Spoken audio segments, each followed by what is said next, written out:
and that whoever these people are, who are the priests, the adepts, and the initiates, and the mystery schools, they are in control, and they are shaping the future, and that future will affect all of us, so we had better learn as much about them as we can. One of the brilliant things about Bill was that he was able to fluidly switch between when he was reading to when he was commenting, so that sometimes it was imperceivable. He had such a fantastic grasp of the English language that he could speak to you almost the same way that these ancient texts did. We have to be very careful about how we interpret what we read, especially the Bible. And I'll tell you why.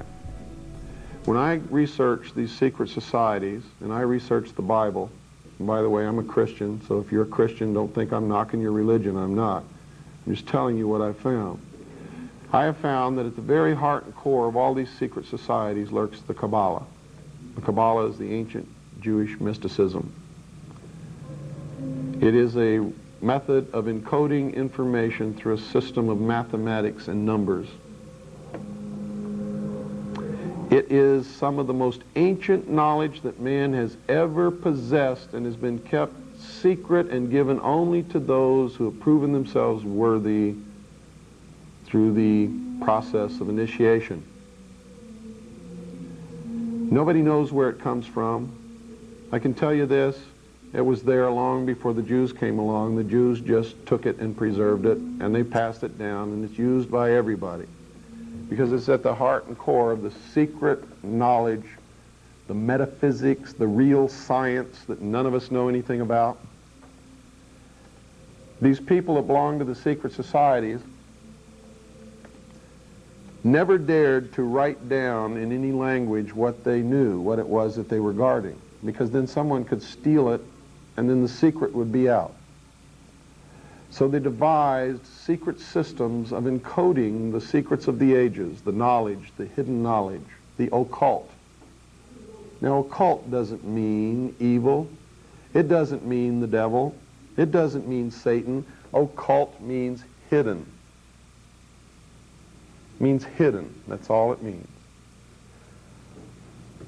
So they took this knowledge and they made it occult through a system of encoding, encryption, one of which is mathematics, numbers. Another is architecture. Everybody wonder, why do they have a fraternal organization called the Freemasons? Aren't those the guys that build walls? You bet they do. But every wall they build contains the secrets that have been kept and maintained throughout the ages, and it's encoded in the architecture and in the measurements of the buildings and in the mathematical formulas used to derive the geometry, the shape, the length and breadth and height of rooms. It's all encoded there. The very word secrecy is repugnant in a free and open society, and we are, as a people, inherently and historically opposed to secret societies, to secret oaths, and to secret proceedings.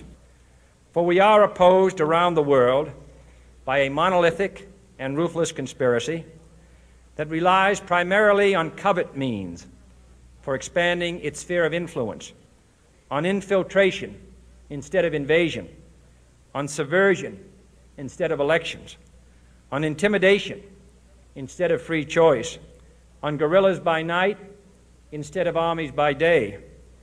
It is a system which has conscripted vast human and material resources into the building of a tightly knit, highly efficient machine that combines military, diplomatic, intelligence, economic, scientific, and political operations. Its preparations are concealed, not published. Its mistakes are buried, not headlined.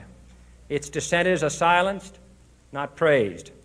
No expenditure is questioned, no rumor is printed, no secret is revealed. So they ordered his execution. It was actually ordered by the policy committee of the Bilderberg Group in The Hague in Geneva, Switzerland, and was carried out by agents of the secret government in Dallas. The man who actually administered the coup de grace was the driver of the car, William Greer. We have a film in beautiful living color that you can actually see with your own eyes William Greer turn with an assassination pistol in his left hand and shoot the president point blank in the head over his right shoulder. It's incredible it's been hidden from the public for all these years, but the same film has been shown on television for all these years, but they've always zoomed right in on Kennedy and cut the driver out, so you can never see it. It's the Zapruder film. It was never shown to the Warren Commission. They never saw it. Rights are non-existent.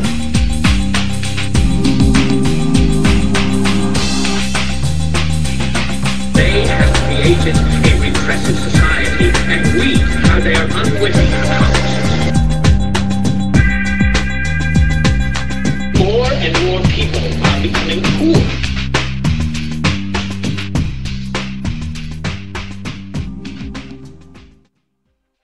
By this time, Bill had become a popular lecturer, author, and radio show host. His shortwave radio program, The Hour of the Time, could be heard 5 nights a week throughout the world. It was an event. It was always exciting, waiting for the hour of the time to come on, turning on your shortwave and hoping that that night that the propagation was good across the airwaves, because of course shortwave is extremely susceptible to weather conditions, and when weather conditions are favorable, you're heard around the world, but when they're not, you're not heard anywhere. So it was always, there was an anticipation for the hour of the time coming on. I love the intro music. I waited to hear that siren starting and the dogs begin to bark, because you knew that there was something exciting happening and Bill Cooper was on the air once again.